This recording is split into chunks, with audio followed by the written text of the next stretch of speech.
20 years ago, an 11-year-old boy showed some erratic behavior at school. He was known to drink out of toilets and urinals because he thought that water was sanitary. He was caught on school ground eating out of trash bins and stealing classmates' lunches. The abuse was so noticeable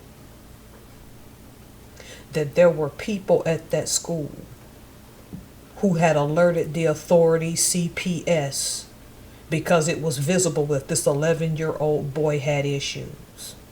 Then one day he seemingly vanished. 2025, and we're going to take an unfortunate trip to Connecticut, where that same boy, now 32 years old, a man who didn't get to live his life,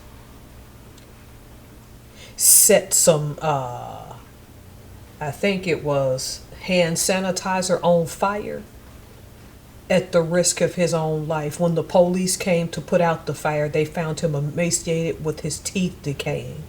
And that's when he told police throughout the years he had to drink out of toilet bowls to get water because his stepmother wouldn't let him out before an hour a day to let the dogs out.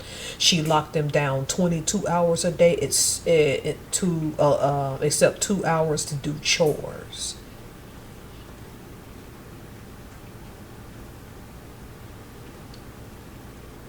I'm gonna go ham right now. Don't give me this crap about innocent to proven guilty. When they saw this man, they said he was so emaciated and his teeth decaying so bad. Thank God we don't have his name. We don't need to know that. We know his suffering. That he looked like a survivor of Auschwitz. At 32 years old in the free world, where as a 32-year-old man, he should have been free to live his life. This is not a mother. This was and is a machine. I don't care what any of you say.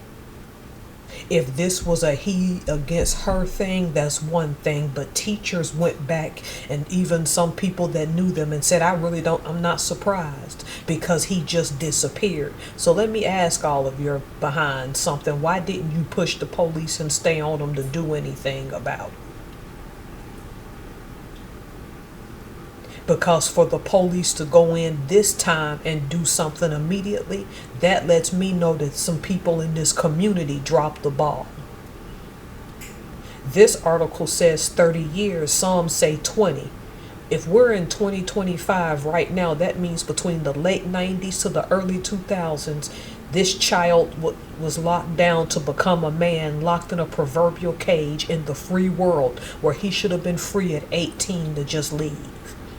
If you disdain your child, whether they're a child or a stepchild, why don't you just let them leave? And see, the stepmom part is telling. See, you got to be careful who you marry and who you allow around your children.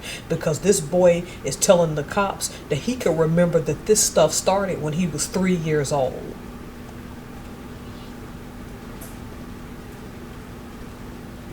And I think there was one article, the one I read, where at some point they found the dad's dead body or something. She secretly probably disdained her husband, and that child who was not her child is an extension of that disdain. Tell me I'm lying. Look, if you already know you are a wonderful mother, don't come at me with no BS. Y'all know good and well this whole story is derelict. Who does this? Oh, her lawyers are vehemently saying this didn't happen. Yet you got eyewitness accounts of people who saw the boy at 11 years old shortly before he disappeared at school, drinking out of urinals and toilets and stealing people's food because he was so hungry.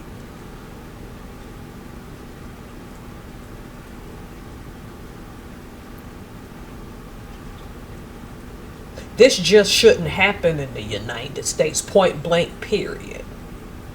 And don't give me the well, not all step parents, because if you do, you're gaslighting at this point, because you know that we all know that not all of you are that way.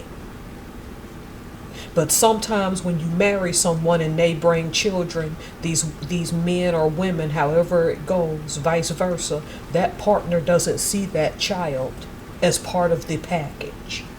And then this happens.